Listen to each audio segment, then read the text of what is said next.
बच्चा पार्टी। हवे chapter 13 nucleus पर बीजो लेक्चर। भाई आ क्या ग्लेर नहीं आवतुं बोर्ड पर? हाँ, लेक्चर 02। आनी पहलानो लेक्चर बहु इजी अने बेसिक हतो ने, एकदम मजा आई हशे, बधुं जाण्या, न्यूक्लियसनी कल्पनाओ करी हती आपणे, है ने। आजे थोड़ुंक स्टेप आगळ न्यूक्लियसनी हजी अंदर घूसीए अने जाणीए के हजी अंदर शुं शुं रहस्यो छुपाया छे। ओके, तो आजनी चर्चामां बेसिक एवुं रहेशे, न्यूक्लियसनी साइज पर चर्चा कि न्यूक्लियस शुं साइजनुं छे, परिमाण शुं छे, एना त्रिज्या शुं छे, अने न्यूक्लियसनी बंधन ऊर्जा, आ बे पर चर्चाओ करीशुं। तो हूँ आजनुं टाइटल लखी दऊं छुं तमने। चर्चामां शुं रहेशे? न्यूक्लियसनुं परिमाण अने बंधन ऊर्जा।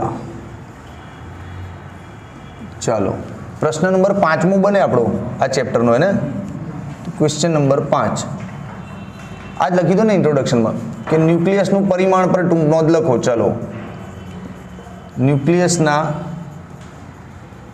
परिमाण पर तमारा पॉइंट्स लखो, जे तमे चोपड़ीमांथी शीख्या समझ्या बधुं लखो। तो चलो, शुं शीखवानुं समजवानुं समजावी दूं। न्यूक्लियस छे आवी कल्पना रुथरफोर्डे करी थी कि न्यूक्लियस नामनी कोई वस्तु छे खरी, अने एणे न्यूक्लियसनुं अस्तित्व भी साबित कर्युं। पछी रुथरफोर्डे कल्पना पण करी अने अस्तित्व भी प्रस्थापित कर्युं। रुथरफोर्डे आ काम पहेला छे ने एना स्टुडन्ट्स हता पेला गाइगर मार्शडन, ए लोकोने सोंप्युं कि तमे सोनाना वरखवाळो पेलो आल्फा कणनो प्रयोग करो।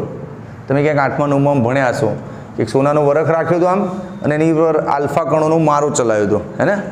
हाँ, तो गाइगर मार्शडने रुथरफोर्डना सूचन प्रमाणे ए प्रयोग कर्या अने ए प्रयोगो परथी छेल्ले सोनाना न्यूक्लियसनी त्रिज्या खबर पड़ी कि सोनानी अंदर जे न्यूक्लियस नामनी कल्पना बैठी है रुथरफोर्ड साहेबनी, एनी त्रिज्या 4 × 10⁻4 थी पण ओછી છે, -14 सॉरी 4 × 10⁻14 थी पण ओછી છે।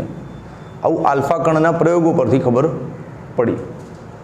પછી રુથરફોર્ડે આલ્ફા કણની જગ્યાએ ઇલેક્ટ્રોન કણ લાવ્યા। રુથરફોર્ડે આલ્ફાની જગ્યાએ ગાઇગર માર્શડનને કહ્યું તમે આલ્ફા કણથી પ્રયોગ કરો, અને પોતે શેનાથી પ્રયોગ કર્યો? ઇલેક્ટ્રોનથી। ઇલેક્ટ્રોનને પ્રક્ષિપ્ત કણ તરીકે લઈ અને ઇલેક્ટ્રોનનો મારો ચલાવ્યો અલગ અલગ તત્વો પર। ગાઇગર માર્શડને તો સોનાના વરખ પર ચલાવ્યો હતો, પણ આમણે અલગ અલગ તત્વો પર મારો ચલાવ્યો, અને છેવટે એ બધા પ્રયોગના નિષ્કર્ષ પરથી એક પરફેક્ટ સૂત્ર આપ્યું ત્રિજ્યાનું, કે આ સૂત્ર છે ત્રિજ્યાનું, ન્યુક્લિયસ નામની વસ્તુ છે અને એની ત્રિજ્યા આટલી હોય, હે ને। તો પછી એ સૂત્રથી આપણે આગળની સ્ટોરી ચાલુ કરીએ। પહેલાં આજે મેં તમને ભાષણ આપ્યું એને પોઈન્ટ ટુ પોઈન્ટ લખો તો ખરા। તો 2 માર્ક્સની ટૂંકનો જ છે, તો આ બધું લખવું પડશે ને। તો ચલો, લખવાનું કેટલું? તો લખવામાં પહેલો પોઈન્ટ આપણો એ છે કે રુથરફોર્ડે ન્યુક્લિયસની કલ્પના કરી અને એનું અસ્તિત્વ બી પ્રસ્થાપિત કર્યું। रुथरफोर्डे न्यूक्लियसनी कल्पना करी अने तेनु अस्तित्व प्रस्थापित कर्युं। डन। पछी गाइगर मार्शडन वाळो एक पॉइंट लखी दो कि रुथरफोर्डना सूचनथी गाइगर मार्शडने सोनाना वरख पर आल्फा कणोनो मारो चलाव्यो અને પ્રયોગ કર્યો। એને કહેવાય આલ્ફા કણોના પ્રકીર્ણનનો સોનાના વરખનો પ્રયોગ। ઓકે, તો રુથરફોર્ડના સૂચનથી रुथरफोर्डना सूचन मुजब कोण हता? 2 जणा, गाइगर अने मार्शडन। आ लोकोए सोनाना वरख पर आल्फा कणोनो मारो चलाव्यो। सोनाना वरख पर आल्फा कणोनो प्रयोग कर्यो, त्यांथी शोधी लाया कि सोनाना न्यूक्लियसनी त्रिज्या थी ओછી होय। कोनी त्रिज्या छे? आ सोनाना न्यूक्लियसनी त्रिज्या। पछी रुथरफोर्डे पोते शुं कर्युं? गाइगर मार्शडने आल्फा कणोथी प्रयोग कर्यो, रुथरफोर्डे शेनाथी प्रयोग कर्यो? हाँ, वेरी गुड। तो रुथरफोर्डे प्रक्षिप्त कण तरीके प्रक्षिप्त कण तरीके एटले एवो कण जेने उपर त्यां मारवानो होय, सोनाना वरख पर एनो मारो चलावવાનો હોય, પ્રક્ષિપ્ત કણ તરીકે ઇલેક્ટ્રોન લીધો અને જુદા જુદા તત્વો પર આ પ્રયોગ કર્યા, જુદા જુદા તત્વો પર પ્રયોગ કર્યા અને છેવટે ત્રિજ્યાનું એક સૂત્ર આપણને આપ્યું. આ રહ્યું એ સૂત્ર. ભાઈ પેલા બોર્ડનું અહીંયા ક્યાં દેખાય છે?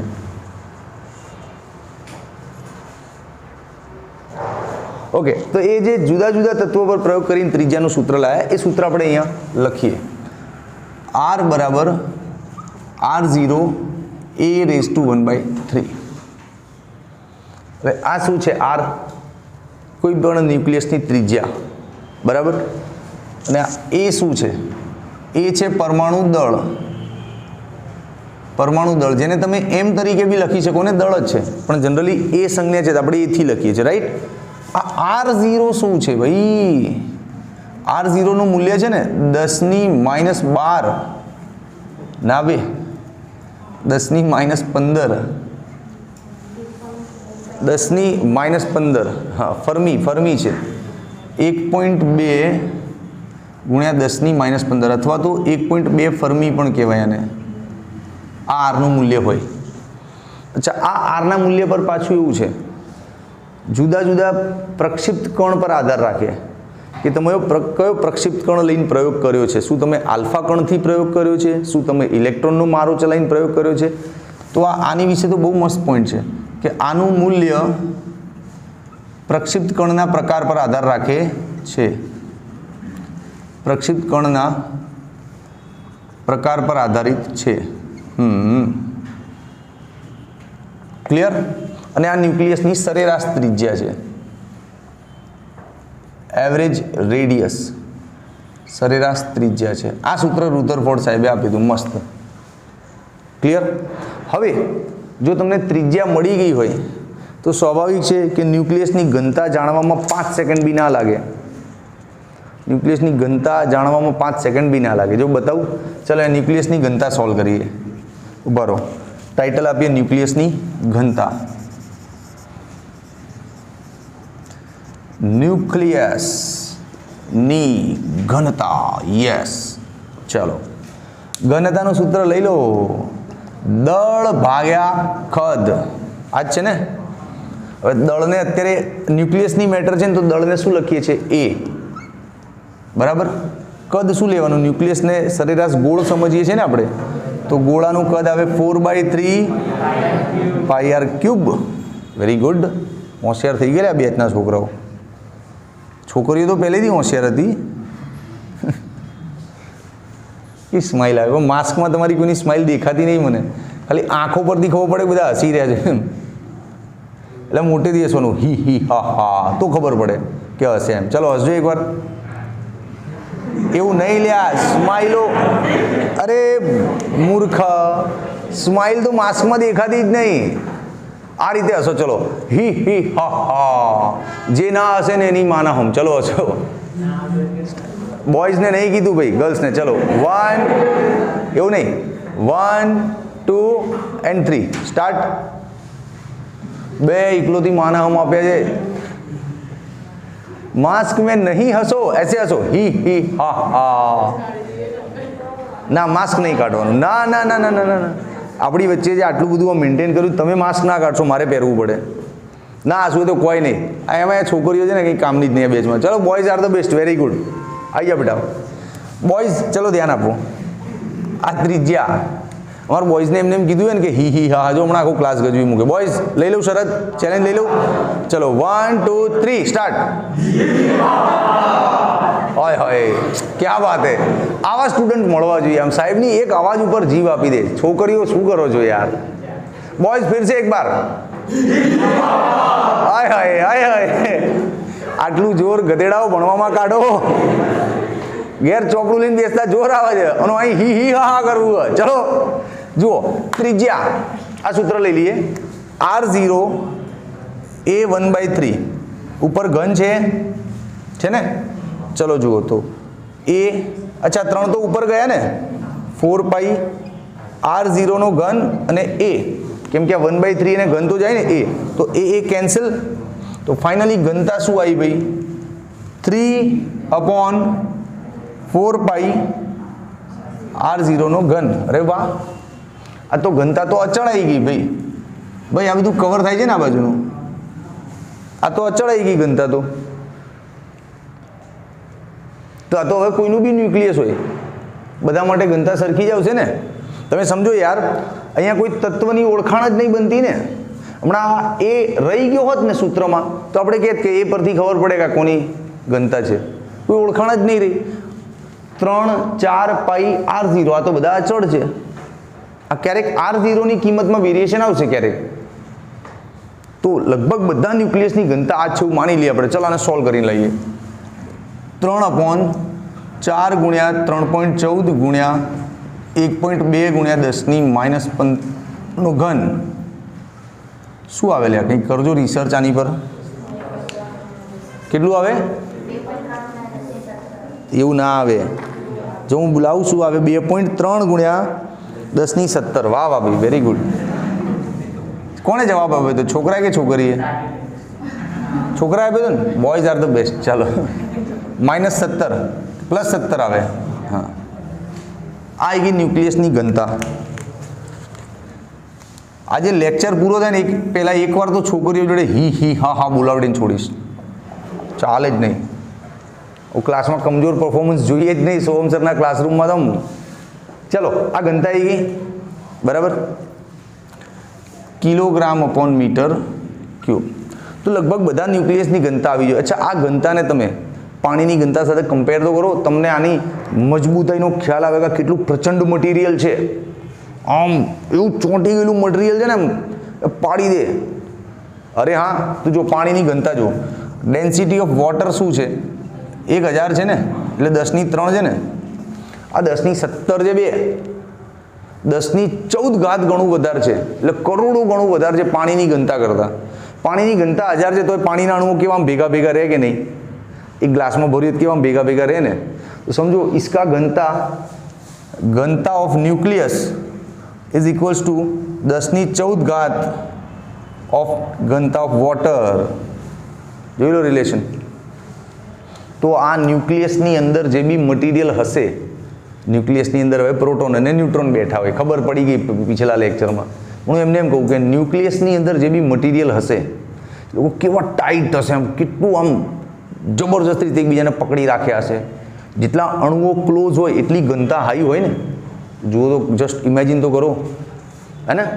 તો ન્યુક્લિયસના સાઇઝ ઉપર 2 માર્ક્સનો પ્રશ્ન આવે બોર્ડની પરીક્ષામાં, તો તમારું આટલું લખાણ તમને હેલ્પ કરશે. Not to worry. ઓકે, ચલો સ્ક્રીનશોટ લઈ લો આનો. ઓકે, હવે નવો પ્રશ્ન. પરિમાણ પર ચર્ચા કરી. ન્યુક્લિયસની સાઇઝ 10⁻14 આસપાસ હોય બરાબર. પછી ન્યુક્લિયસની ઘનતા 2.3 ગુણ્યા 10⁻17 જેટલી, બહુ ટાઈટ હોય, હે ને. હા, હવે ન્યુક્લિયસની બંધન ઉર્જા પર જઈએ. તો બંધન ઉર્જા પર જઈએ ને એ પહેલાં આઇન્સ્ટાઈન બાબાનો સાપેક્ષવાદ છે, એક પેરાગ્રાફ છે મસ્ત તમારી ચોપડીમાં ક્યાંક ટેક્સ્ટ બુકમાં, તેની વિશે જાણી અને 2-4 પોઈન્ટ્સ લખીએ, પછી બંધન ઉર્જા તરફ જઈએ. અને આને હું 2 માર્ક્સનો ટૂંકો પ્રશ્ન બી ગણી શકું. Question number 6, આઇન્સ્ટાઈનનો સાપેક્ષવાદ. આમ તો થિયરી બહુ ગજબ છે બી, બહુ ઊંડાણમાં પહોંચી જાવ ને તો પરમાણુ બમના બધા રહસ્યો અહીંથી જ નીકળે, એટમ બમના બધા રહસ્યો અહીંથી જ નીકળે, સમજો. પણ આપણે એટલું ડીપમાં જવાનો ટાઈમ નહીં, ભણશું પાછળ આવશે ન્યુક્લિયર વિખંડન પ્રક્રિયાઓને બધું ચેપ્ટરના એન્ડમાં, ત્યારે પરમાણુ બોમ્બના આઈડિયાઝ બધું ત્યાં છે જ. ઓકે, કે કેમ આટલો પ્રચંડ વિસ્ફોટ થાય છે એ બધું છે જ. અત્યારે ખાલી સાપેક્ષવાદને ઉપરથી જોઈએ, જેવું ટેક્સ્ટ બુકમાં છે એટલું જ. ઓકે, પહેલાં એવું માનવામાં આવતું હતું કે દળ અને ઉર્જા એ બંનેનું અલગ અલગ સંરક્ષણ થતું હશે. કોઈ ઘટના થઈ, કોઈ પ્રક્રિયા થઈ, એમાં દળનું સંરક્ષણ અલગ થતું હશે, ઉર્જાનું સંરક્ષણ અલગ થતું હશે. પરંતુ આઇન્સ્ટાઈન બાબાએ ના પાડી કે એવું નથી. દળ એ ઉર્જાનું જ સ્વરૂપ છે. દળ ही ઉર્જા है, ઉર્જા ही દળ है. આવું કીધું આઇન્સ્ટાઈને. શું કહ્યું? કે દળ એ ઉર્જાનું જ બીજું સ્વરૂપ છે. દળનું ગતિ ઉર્જામાં અથવા અન્ય પ્રકારની ઉર્જામાં રૂપાંતરણ થાય છે અને ઉર્જાનું પણ દળમાં રૂપાંતરણ થાય છે. પછી આઇન્સ્ટાઈનના આ થોટને ન્યુક્લિયસ, ઇલેક્ટ્રોન જેવા કણો પર ચેક કરવામાં આવ્યું તો પરફેક્ટ સેટ બેઠું, એમ પરફેક્ટ આવ્યું, એમ કે હા યાર કે જો આઇન્સ્ટાઈનનું આ દળ ઉર્જાનો કોન્સેપ્ટ ન સમજીએ તો જ્યારે ન્યુક્લિયર પ્રક્રિયાઓ થતી હોય ને એમાં ઉર્જા સંરક્ષણ ના થાય. જેમ કે આપણે નહોતું થતું પેલા મિકેનિક્સના દાખલાઓમાં 11માં કોઈ દડાને ઉપર ફેંક્યો તો એ દડાની ગતિ ઉર્જા સ્થિતિ ઉર્જાનો સરવાળો અચળ જ રહે. પણ એ સરવાળો છે ને આ ન્યુક્લિયર પ્રક્રિયામાં અચળ ના રહે. ત્યાં તમારે આઇન્સ્ટાઈનનો કોન્સેપ્ટ લગાવો ને તો ખબર પડે કે ઓલે અચળ જતો. હવે શીખશો બધું, અહીંયા જ શીખશો આજે, ચિંતા નહીં કરો. પણ ટૂંકમાં આઇન્સ્ટાઈનની સ્ટોરીનું ઇન્ટ્રોડક્શન આવું છે. આની પર 2-4 પોઈન્ટ્સ લખી દઈએ આપણે. લખી દઈએ? ચાલો. પહેલો પોઈન્ટ શું કે પહેલાં એવું માનવામાં આવતું હતું કે દળ અને ઉર્જા બંનેનું સંરક્ષણ અલગ થતું હશે. દળ અને ઉર્જા બંનેનું સંરક્ષણ અલગ થતું હશે, પરંતુ પરંતુ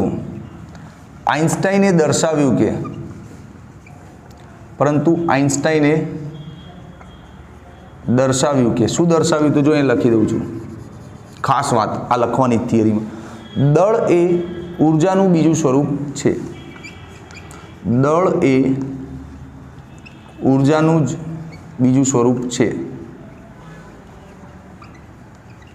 તો આ પછી બીજું શું દર્શાવ્યું એમણે કે દળમાંથી ગતિ ઉર્જામાં અથવા અન્ય કોઈ પ્રકારની ઉર્જામાં રૂપાંતરણ થાય છે.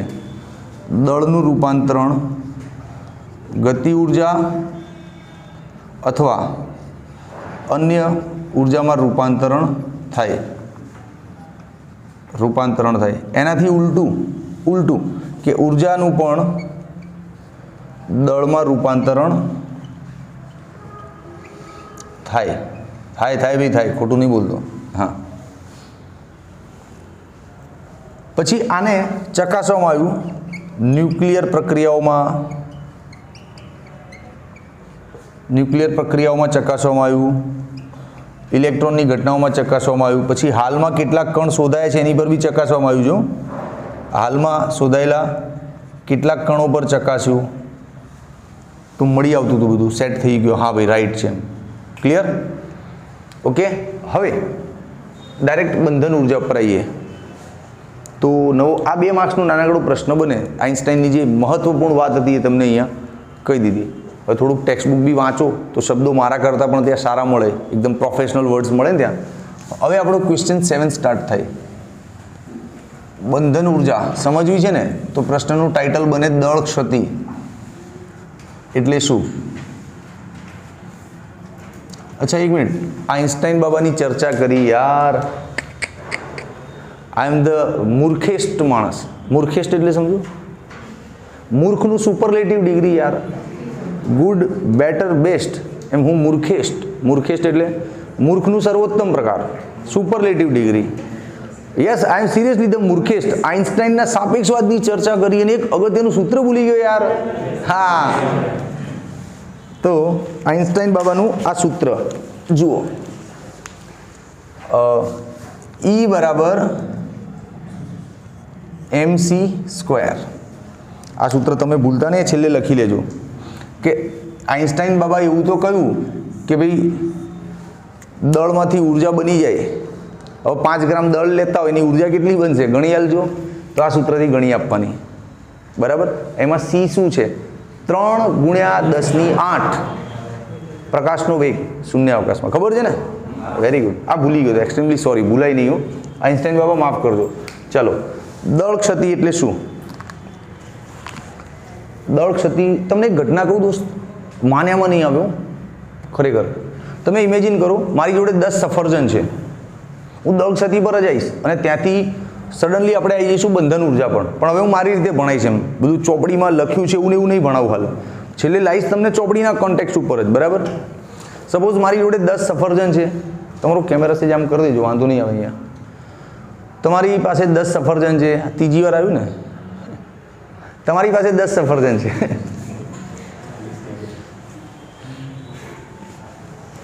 તો ક્યાં હતા આપણે? શું છે આપણી પાસે? ચાલો ચાલુ કરીએ હવે. સિરિયસલી થિયરી ચાલુ કરો, ટાઈમ પાસ નહીં કરો. તમારી પાસે 10 સફરજન છે. ઓકે, હવે એ 10 સફરજનનું એક એક કરીને વજન કરો આમ ત્રાજવામાં. આ પહેલો મૂક્યો 200 ગ્રામનો, ચલાઈ જા. બીજો મૂક્યો તું 200 ગ્રામનો, હાય તું આવી જા. બરાબર, એવા 10 200 ગ્રામના છે. ઇન્ડિવિજ્યુઅલ 1 બાય 1 બધાના દળ માપ્યા તમે, બધાના વજન કર્યા, તો ટોટલ બધાનું કેટલું આવશે? 2 કિલો આવશે ને. 10 સફરજન છે, દરેક 200 ગ્રામનો છે. સમજો સમજો, આ 10 સફરજન છે, 1 2 3 4 5 6 7 8 9 10, બધા 200 ગ્રામના છે. સમજો તો ટોટલ દળ કેટલું આવશે? 200 ગ્રામનું 1, એવા 10, 2000 ગ્રામ. 2000 ગ્રામ એટલે કેટલા થઈ લ્યા? 12માં ભણીએ સાહેબ, 12th સાયન્સ. ઓહો હો. ચલો, તો 2 kg ટોટલ દળ થયું. હવે ન માનવામાં આવે એવી બાબત, આ બધા સફરજનને જોડે કરી નાખો અને એક સાથે બધાનું દળ કરો. આ બધા સફરજનને એકબીજા સાથે ચોંટાડી દો. સામાન્ય એવું ગમ લેજો કે જેનું પોતાનું કંઈ દળ ના હોય, ગણતરીમાં ના લઈ શકીએ, નહીંતર આ 2 કિલોવાળી પેનલ ડિસ્ટર્બ થાય. તો બધાને સામાન્ય ગમથી ચોંટાડી દો એક સાથે અને 10 સફરજનને એક સાથે ત્રાજવામાં મૂકો. તો દળ કેટલું આવવું જોઈએ? બોલો બોલો, 2 કિલો જ આવવું જોઈએ ને, હે ને? હા, તો જો આ 1 2 3 4 5 6 7 8 9 અને આ 10મો લઈ લો. આમ આ 10 સફરજનને એક સાથે આમ ત્રાજવામાં મૂકો ને તમે, એ ત્રાજવું મસ્ત બન્યું. બે આવું જોઈએ ને, આ રીતે ત્રાજવા, આમ ત્રાજવાના સ્ટેન્ડ હોય આમ. યાર સુપર જબરદસ્ત ચિત્ર બને. એક સાથે આ સફરજનને ત્રાજવામાં મૂકો ને, અને હું તમને એમ કહું કે બોસ 1900 ગ્રામ દળ આવે છે, એટલે 100 ગ્રામ ઉડી ગયું ક્યાંક સાહેબ, તો માન્યામાં આવે તમને? ના જ આવે ને. અરે યાર, કિસી ને ખાયા નહીં ઉસકો. એવું તો નહીં કે સાહેબ જોજો 2 સફરજન કોઈક બચકું ભરી ગયું હોય, એવું નથી. કોઈ સફરજનને કોઈએ બચકું ભર્યું નથી, બધા આબેહૂબ છે. ઉપરથી એમાં સેજ થોડી માઇનર ગુંદર ચોંટાડી આપણે, જેથી ચોંટી રહે બધા. એમ જો કે ગુંદરનું દળ એવોઇડ કરો, નહીં હોય 1 ગ્રામ બી નહીં હોય એવું સમજી લઈએ આપણે. તો હવે આ સફરજન 1900 ગ્રામ જ છે, એટલે 100 ગ્રામ ઘટી ગયું. ક્યાં ગયું? પહેલાં તો ઘટના માન્યામાં ના આવે, પણ આ જ ઘટના દળ ક્ષતિ કહેવાય. કે જે ઇન્ડિવિજ્યુઅલ સફરજન હતા ને જુદા જુદા, એ બધા જ્યારે જોડાયા ને ત્યારે એમના દળમાં કંઈક ઘટાડો થયો ને એમનું દળ ક્યાંક ઉડી ગયું ઝૂમ દઈને. એ જે ઘટાડો થયો ને દળનો, એને કહેવાય દળ ક્ષતિ. અને તમને માન્યામાં એને ચો જીવારું, તમે બધા સફરજન ચેક કરો, લે કાંઈ બચકું નહીં ભર્યું ને કોઈએ, પણ આવું થાય. સફરજનમાં ના થાય, પણ એક્ઝેક્ટલી આ ઘટના ન્યુક્લિયસની અંદર રહેલા ન્યુક્લિયોન્સ માટે સાચી છે, પરફેક્ટ સાચી છે. ન્યુક્લિયોન્સ એટલે ન્યુક્લિયસના સભ્યો. યાર હવે ન્યુક્લિયસમાં કોણ બેઠું હોય? Neutron, proton. હવે હું ન્યુટ્રોન અને પ્રોટોન 2 વાર બોલું, એના કરતાં શોર્ટમાં શું કીધું? ન્યુક્લિયોન્સ. શું કીધું? ન્યુક્લિયોન. ન્યુક્લિયોન બોલું એટલે સમજી લો સાહેબ પ્રોટોન અને ન્યુટ્રોન એવું કહેવા માંગે છે. તો સફરજન માટે તો આ ઘટના સાચી ના થાય, પણ ન્યુક્લિયોન્સ માટે આ ઘટના સાચી થાય. જ્યારે પ્રોટોન અને ન્યુટ્રોન બહાર સ્વતંત્ર હોય તો એક પ્રોટોન અને એક ન્યુટ્રોનનું દળ કરીને ટોટલ લગાવો. પછી એ જ પ્રોટોન ન્યુટ્રોન જ્યારે જોડાઈ અને ન્યુક્લિયસ બનાવે ત્યારે દળ કરશો ને ઓછું આવશે. આમ તો તમે અકલ્પનીય ઘટના કહેવાય ને તમારી માટે, પહેલી વાર કદાચ સાંભળ્યું છે આવું. એટલે 17 વર્ષથી ભણી રહ્યા છો, 17ના થયા ને 12માં આવ્યા બધા, કે 16ના જ છો હજી? એવું જ નહીં ને, અમુક 25-30ના બેઠા જઈ સ્વયં. બેટા ઉંમરમાં કોઈ ગડબડ નહીં, ફોર્મ નહીં ભરાય બોર્ડનું? ઓકે. હા, હાઈટ બોડી છોકરાઓની બહુ થઈ જાય છે ને આમ 12માં આવતા તો. હું તો 12માં હવે લકડી એવો હતો, બે સુખ લકડી, આમ ફૂંક મારો તો ઉડી જાય. અને તમે લોકો ખબર નહીં કિસ ચક્કી કા આટા ખાતે હો યાર.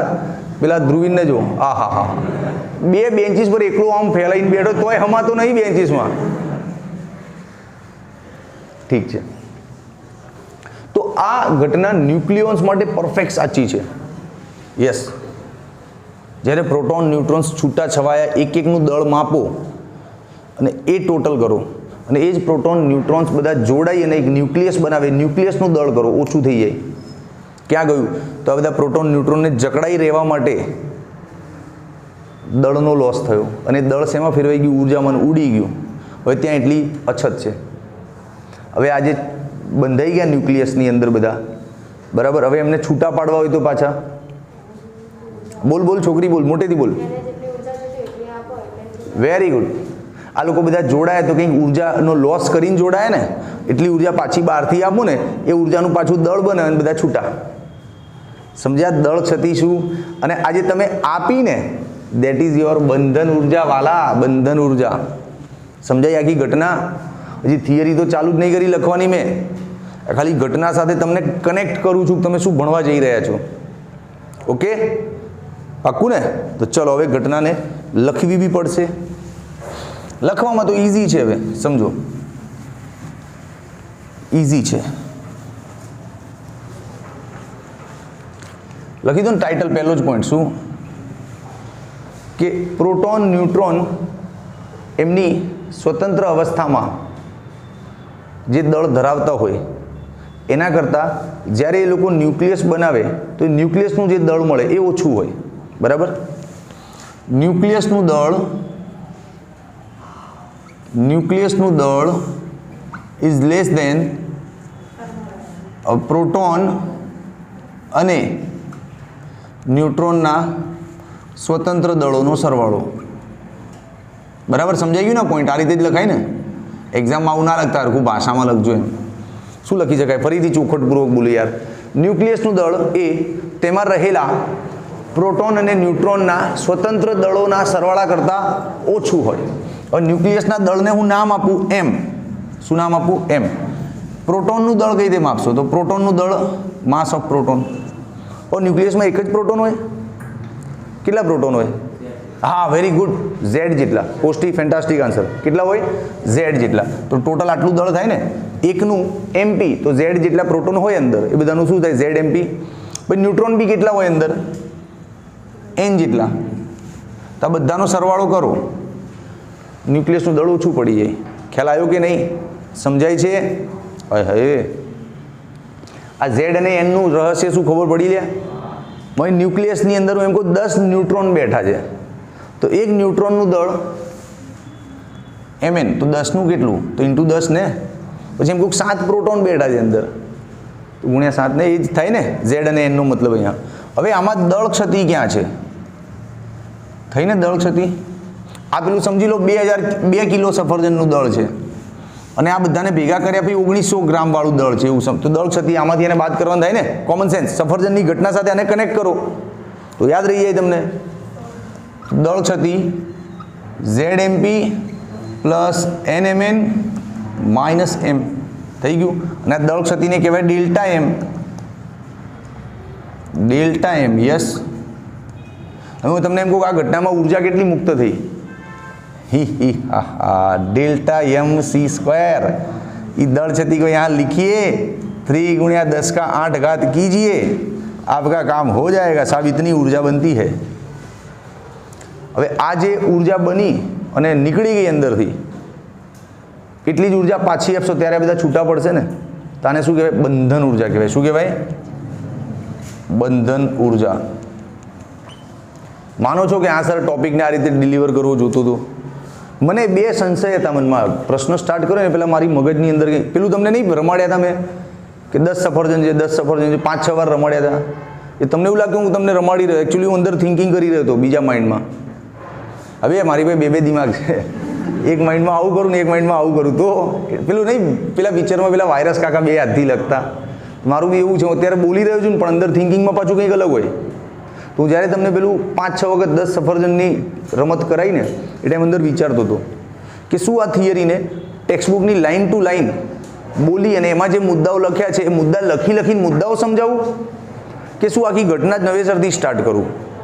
પછી મગજમાં એમ થયું કે ટેક્સ્ટબુકનો મુદ્દો વાંચું, બોલું અને એની પર સમજણ આપું, એના કરતાં બેટર છે આખી ઘટના 0થી ઉઠાવી આપણી રીતે, સોમ બાબાની મેથડથી. ઓકે, તો આઈ હોપ કે તમને આ થિયરીમાં સેટિસ્ફાઈડ થયો. ચા પી લો યાર. ઓકે, ચાવા પી લીધી. હવે ન્યુક્લિયોન દીઠ બંધન ઉર્જા વિરુદ્ધ પરમાણુ દળાંકનો આલેખ છે. એ આલેખ યાર તો મારું કેમેસ્ટ્રી ઓલરેડી વીક છે, આખી દુનિયાને ખબર છે. 12માં મરીને પાસ થયો હતો કેમેસ્ટ્રીમાં. ચલો, આ કેમેસ્ટ્રીના નામ યાદ રાખવાના. બ્લેક પેન ક્યાં ગઈ મારી? જો ત્યાં પડી ગઈ છે નીચે. હમણાં ઇંક ભરી હતી ને. ચા પીતા પીતા. રૂકો ભાઈ, પેન ઢૂંઢ રહે. ઢાંકણું નહીં બેન, ફૂંકાઈ જાય આ રીતે. હા, ચલો જુઓ. ન્યુક્લિયર, પહેલાં તો આ શબ્દ શું છે? ન્યુક્લિયોન દીઠ બંધન ઉર્જા. ભાઈ ખબર ના પડી યાર. આ તો પહેલી વાર આવ્યો શબ્દ. હમણાં પેલી થિયરીમાં આને ડિસ્કસ નહીં કરીને મેં તરત ચા પીવા બે ગયો ઉતાવળમાં. ચલો ડિસ્કસ કરીએ. જુઓ, પછી આ ગ્રાફ ઉપર આવીએ આપણે. સપોઝ આ ન્યુક્લિયસ છે આખે આખું, અને અંદર આ બધા પડ્યા જ છે, પ્રોટોન બધા. પ્રોટોન ન્યુટ્રોનને આટલા મોટા મોટા દોરી રહ્યો છું તમને સમજાય એની માટે. આ રહ્યું આખું ન્યુક્લિયસ, સમજો. આ આખે આખું ન્યુક્લિયસ તોડવું હોય, બરાબર, તો સપોઝ તમારે 120 EV ઉર્જા આપવી છે. સમજાવવા માટે ફોર એક્ઝામ્પલ, આખે આખું ન્યુક્લિયસ તોડવું હોય તો 120 ઇલેક્ટ્રોન વોલ્ટ એનર્જી આપો એટલે આખું ન્યુક્લિયસ તૂટીને બધા છૂટા પડી જાય કે ના પડી જાય? પણ હું એમ કહું કે મારે આમાંથી કોઈ એક જ કણને ઉખાડવો છે. આ એક જ કણને અહીંથી ઉખાડીને બહાર લઈ લેવો છે, તો 120 EVની જરૂર નથી. બાકી બધાને તો જોડાયેલા રહેવા દો, સિર્ફ इसको હટાના है ना. તો કણ ગણી લો અંદર કેટલા છે? 1 2 3 4 5 6 7 8 9 10 11 12 જણા છે ટોટલ. એ 12 ને ઉખાડવા તો 120 આપવાની, તો એક જણાને ઉખાડવા તો કેટલી આપવાની? 10. તો કર્યું શું તમે? 120 ભાગ્યા ટોટલ સંખ્યા કરીને તો આવી ગયું ને કે 10 EV એનર્જી. તો આ જ થાય ને, આ ટોટલ ઉર્જાને કહેવાય બંધન ઉર્જા,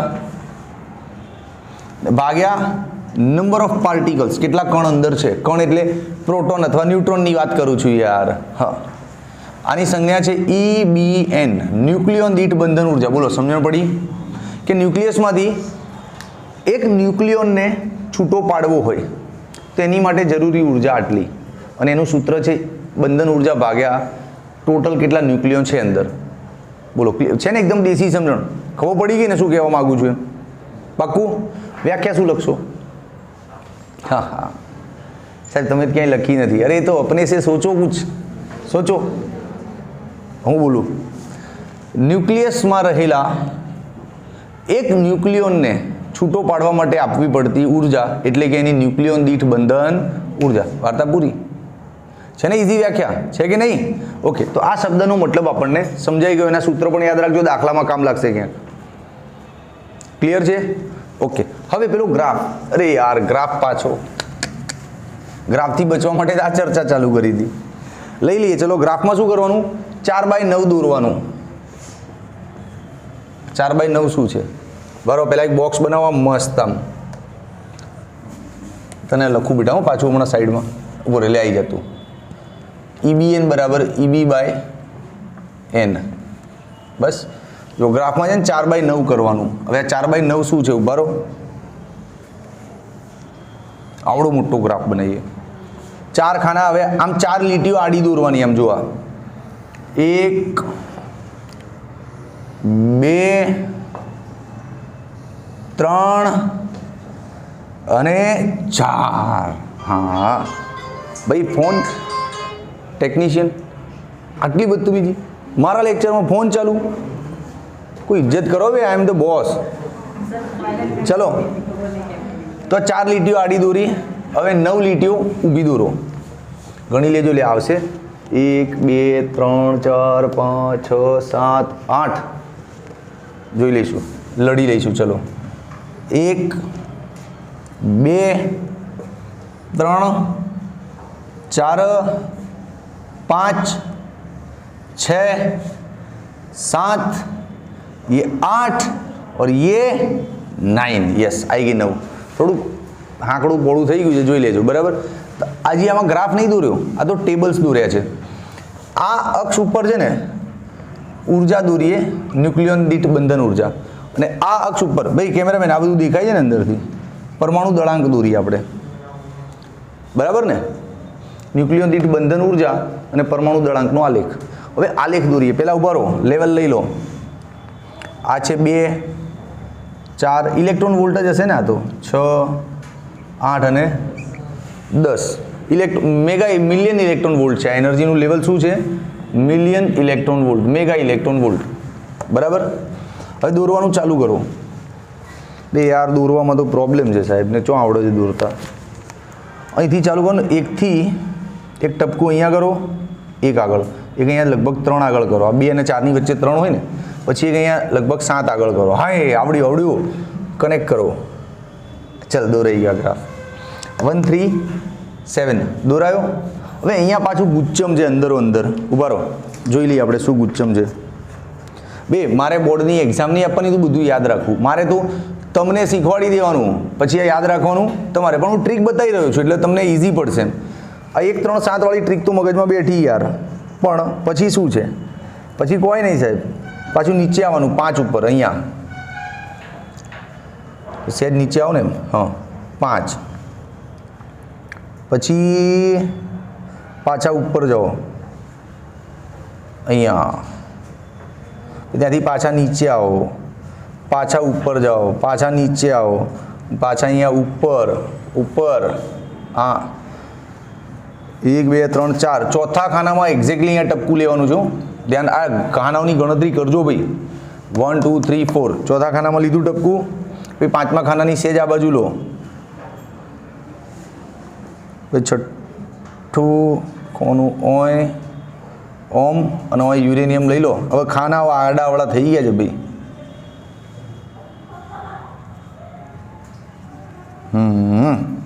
અહીંથી અહીંયા 2 ખાના કૂદાવાના છે, બરાબર છે. થઈ ગયો. હવે ગ્રાફ દોરવું મસ્ત. સાહેબ આવું કેવું લાયા તમે? શું કરવું યાર? યાદ રાખવાની દાન જ નહોતી મારી, કે હું આ યાદ રાખી જ જઉં ક્લાસમાં, એવું દાન જ નહોતી. એટલે સીધું મારા નોટ્સ જ લઈને આવી ગયો. ઓકે ચલો, આ આલેખ અહીંથી સ્ટાર્ટ થયો, આમ આમ આમ આમ આમ. ક્યાં વાત હે, વેરી ગુડ. આવ્યો કે નહીં જોરદાર? ઓકે, હસવાની મનાઈ જો ભાઈ.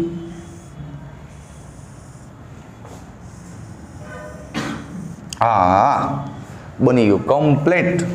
હવે આમાં 2 3 નામ મને યાદ છે, બાકીના તમે ચોપડીમાં જોઈ લેજો. જો અહીંયા છે ને Fe આવે લોખંડ સૌથી મજબૂત 56, અહીંયા છે ને સલ્ફર આવે 32, અને અહીંયા લગભગ તમારો આઈ આવે, ઇન્ડિયમ થાય કદાચ આઈ, એટલે મારું કેમિસ્ટ્રી એટલું ટાઈટ નહીં. આયોડિન થાય તો ઇન્ડિયમ શું થાય? આઈ એન થાય. ઓકે, તો આયોડિન હશે ભાઈ. અહીંયા યુરેનિયમ 238. તો હું પબ્લિકમાં કહું તો છું ભાઈ કે મારા કેમિસ્ટ્રીના તત્વોના નામકરણ જેટલી બહુ ફિઝિક્સમાં જરૂર પડતી હોય ને વારંવાર એટલા જ આવડે છે. I am not a chemistry expert. અરે એક્સપર્ટ તો છોડ, I am not a chemistry beginner. Expert તો જાણે દે, હું કેમિસ્ટ્રીનો શરૂઆતી પ્રારંભિક તબક્કો બી નથી. આ ગણિત મેથ્સમાં તો સરસ્વતી માતાની બહુ દયા છે, ગણિત ફિઝિક્સમાં, પણ કેમિસ્ટ્રી માફ કરો ભાઈ મને. ઓકે, આ આલેખ બની ગયો સરસ. હવે આલેખના 2 ઇમ્પોર્ટન્ટ પોઈન્ટ છે, જે આલેખ જોઈને જ આપણને ખબર પડી જાય. શું દેખાય છે? સૌ પહેલું કે ન્યુક્લિયન દીઠ બંધન ઉર્જા સૌથી ટોપ કોની છે? લોખંડની. कि लोखंड न्यूक्लियस में हटावा हो कण ने इसको तोड़ना है ना तो बहुत ऊर्जा चाहिए। देख लो आर्य आलेख એટલે તો લોખંડ મજબૂત છે યાર, છે કે નહીં? તો પછી આ ગ્રાફ બી કહે છે લોખંડના ન્યુક્લિયસ, અરે લોખંડને બી તોડવો હોય તો તૂટે તમારાથી, મારો હથોડા ના તૂટે, આમ ફેલાઈ જાય, કેમ કે એના ન્યુક્લિયસ છેક સુધી પકડી રાખે એકબીજાને, કેમ કે એને તોડવા માટે ન્યુક્લિયન દીઠ બંધન ઉર્જા વધારે જોઈએ. તો લોખંડ ટોપ ઉપર છે કે નહીં? આ ઉર્જા લગભગ 8.75 છે. એફીના ન્યુક્લિયસમાંથી એક કણને તોડવા માટે 8.75 મિલિયન ઇલેક્ટ્રોન વોલ્ટ ઉર્જા જોઈએ લગભગ. ચોપડીમાં વાંચી લેજો, હું કહી રહ્યો છું. ધીસ ઇઝ કેમિસ્ટ્રી, મારી પર બધો ભરોસો કરવાનો નહીં. હા, હું કેમિસ્ટ્રીમાં ભરોસાપાત્ર વ્યક્તિ નથી. હસો નહીં લ્યા, સાચું કહું છું. તમે જેને 10 સોહમસર સમજીને આવ્યા છો ને એ સોહમસર કેમિસ્ટ્રીમાં હા મીંડું છે. ચલો ઓકે, હવે એક ખાસ નોંધનીય બાબત જોઈ તમે કે અહીંયા સુધી છે ને આ પરમાણુ દળાંક નહીં લખ્યા ને બધાના, પરમાણુ દળાંકનો લોચો પાછો અહીં લગભગ 30 સમજી લો અને અહીંયા લગભગ તમારું 70 સમજી લો, 170 બરાબર. ઓકે, હવે આ 30 થી 170 વચ્ચેનો જે ગાળો છે ને એમાં આલેખ જુઓ, લગભગ સીધી રેખા જ દેખાય છે, એમ બહુ ફરક નહીં પડતો હે ને. હા, તો ભાઈ 30 થી 170 વચ્ચે જે તત્વોના પરમાણુ દળાંક છે એ બધા માટે આલેખ લગભગ અચળ છે. લગભગ કેવો છે? અચળ. એ બધા લગભગ ઇક્વલી મજબૂત છે આમ, હે ને, કે એમને તોડવા માટે બંધન ઉર્જા વધારે જોઈએ. વેરી ગુડ, મજબૂત છે બધા ઇક્વલી. પછી તમે જુઓ હલકા તત્વો ખરા ને, આ બાજુના આ બધા હલકા તત્વો કહે ને, આ બધાનું દળ ઓછું હશે ને, આ પરમાણુ દળાંકનો ગ્રાફ છે અહીંયા, એનો અક્ષ છે. તો આ બધા હલકા તત્વો માટે બંધન ઉર્જા ઓછી જોઈએ. આ ભારે તત્વો માટે બી ઓછી જોઈએ, જો ડાઉન આવી ગઈ ને, હે ને. તો આ બી નોંધનીય મુદ્દો છે કે હલકા તત્વો અને હલકા ન્યુક્લિયસ અને ભારે ન્યુક્લિયસ, ન્યુક્લિયસ લખવાનું, હલકા ન્યુક્લિયસ અને ભારે ન્યુક્લિયસ માટે ન્યુક્લિયન દીઠ બંધન ઉર્જા ઓછી છે. ક્લિયર? પક્કું? જોઈ લો એકવાર. ઓકે, જોયું? હવે તમે જુઓ છો એ ટાઈમમાં મને પાછી એક ઇન્ફોર્મેશન યાદ આવી. આ યુરેનિયમ માટે બંધન ઉર્જાની વેલ્યુ આપી છે ન્યુક્લિયોન દીઠ લગભગ 7.5 મિલિયન ઇલેક્ટ્રોન વોલ્ટ પર ન્યુક્લિયોન. તો આની કમ્પેરમાં તો બહુ ઓછી છે. 7 જ આવે ને, જો અહીંથી લગભગ આમ ખેંચ બાર 8 અને 6 ની વચ્ચે જ આવે છે ને લેવલ, તો લગભગ 7.6 આવે છે. અને આની માટે જો આમ 8 થી વધારે છે ને, 9 ની ક્લોઝ એટલે લગભગ 8.5. અહીંથી જોઈને જ ખબર પડે ને યાર કે એફઈ માટેની જે એનર્જી છે 8 થી વધારે છે, 8.75, અને પેલા માટે 8 થી ઓછી છે, 7.6. હવે એક બીજી સરસ ઇન્ફોર્મેશન કે હલકા ન્યુક્લિયસો માટે N/Z નો ગુણોત્તર લગભગ 1 હોય. N/Z નો ગુણોત્તર એટલે N શું? ન્યુટ્રોનની સંખ્યા, Z એટલે પ્રોટોનની સંખ્યા. હવે કોઈ બી ન્યુક્લિયસની કલ્પના કરાયો, ન્યુક્લિયસ એની અંદર પ્રોટોન છે સપોઝ 5, હે ને, તો ન્યુટ્રોન બી 5 જ હોય. તો જ કહેવાય ને કે આ ન્યુટ્રોનનો 5, પ્રોટોનનો 5 = 1. એટલે હલકા તત્વો માટે, હલકા ન્યુક્લિયસો માટે આ લગભગ સાચું છે. પરંતુ વાત જ્યારે ભારે ન્યુક્લિયસોની આવે ને, તો ભારે ન્યુક્લિયસોમાં ન્યુટ્રોન બહુ વધારે હોય, એ અસ્થાયી હોય, એને અસ્થાયીપણું મેળવવું હોય, એ બધા બહુ આગળ આવશે. ઇન્ટરેસ્ટિંગ છે આ ચેપ્ટર, ચિંતા ના કરશો. પણ અત્યારે ઇન્ફોર્મેશન તરીકે યાદ રાખો કે ભારે તત્વો માટે N/Z > 1 હોય. એટલે કે એના ન્યુક્લિયસમાં પ્રોટોન કરતાં ન્યુટ્રોનની સંખ્યા વધારે જ હોય. અરે ગજબ હોય. એક એક્ઝામ્પલ આપું, જો મને યાદ આવી ગયું થિયરી ભણાવતા. જેમ કે યુરેનિયમ છે 238, યુરેનિયમનો પરમાણુ ક્રમાંક લગભગ 92 થાય,